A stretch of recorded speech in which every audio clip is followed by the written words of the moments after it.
billionaire Kathy Cargill buying up and demolishing about a dozen homes on Park Point, removing them from an already tight stock of Duluth single-family homes. But what if I told you 10 times that many Duluth homes have been yanked from the market in the past year alone in a way that's gotten far less attention?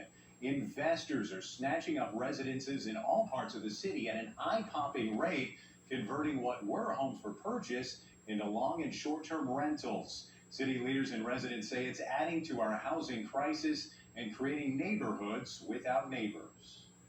A lot of these are the older homes that are rentals. Kathleen Roofs has called this Kenwood neighborhood home for 35 years. And you can just see that they're not being maintained. Giving us a tour of it, she has a hard time finding her longtime neighbors. Not because of the fog. There's another. But because she doesn't have many.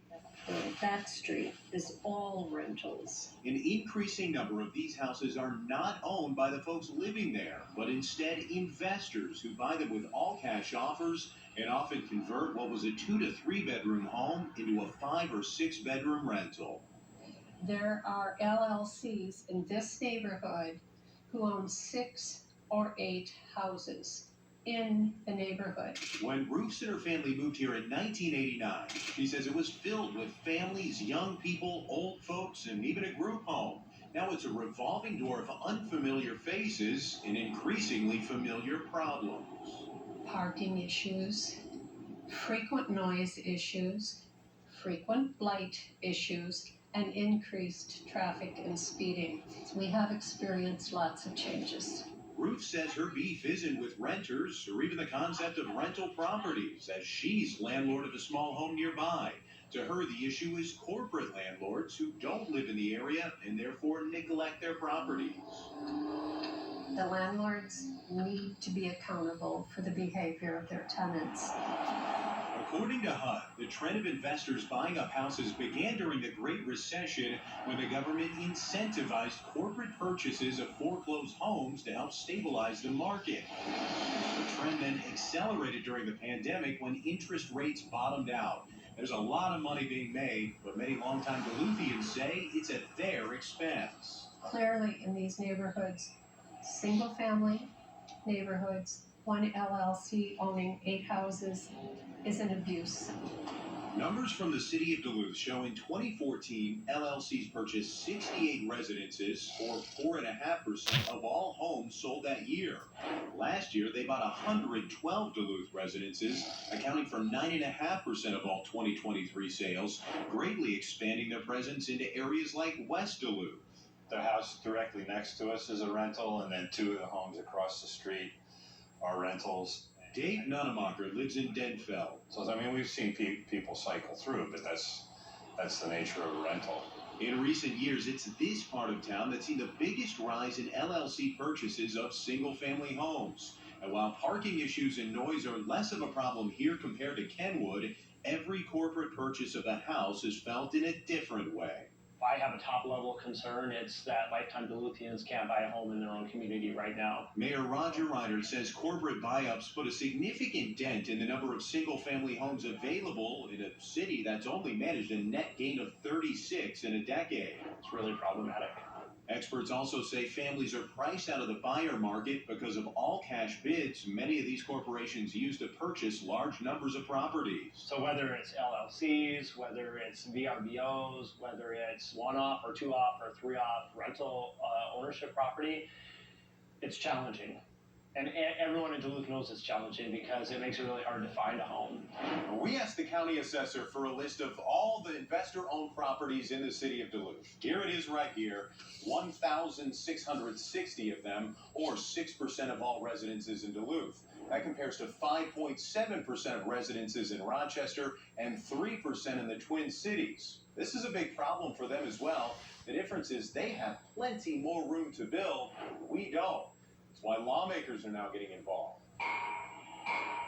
We obviously know this is an incredibly pressing issue Duluth State Rep Liz Olson co-sponsored a bill during this past legislative session aimed at putting limits on corporate home ownership. I represent Park Point, I represent West Duluth. We see what's happening and we want to keep, the goal is to keep as many homes that are affordable.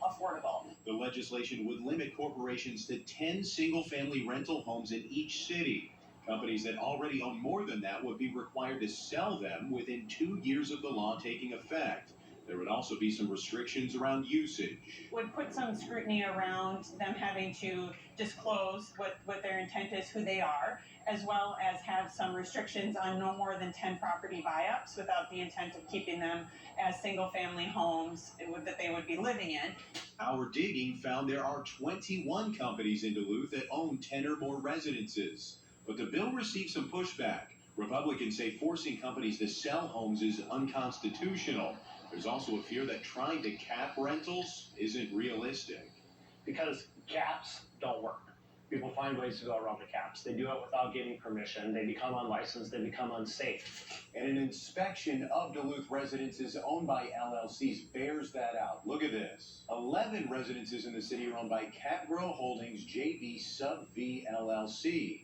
3 residences in the city are owned by Capgrow Holdings JV Sub VI LLC. Just a one-letter addition in different addresses technically make them different LLCs. So the mayor wants to bring back a regulation that used to exist in the city. 20 years ago, as a counselor, I worked with other counselors and we put the 300-foot rule in. Can't have a licensed rental within 300 foot of another one. And it really was meant to prevent conversion of entire blocks, home after home after home, into licensed rentals.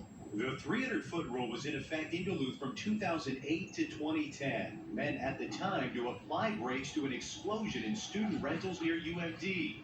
Reinert says bringing it back in a new form could make an impact citywide.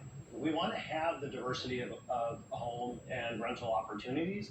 We just can't have it literally consume blocks or consume entire neighborhood. And they had a garage that had fallen in. Kathleen Brooks agrees, not just to benefit herself, but others still in search of the American dream.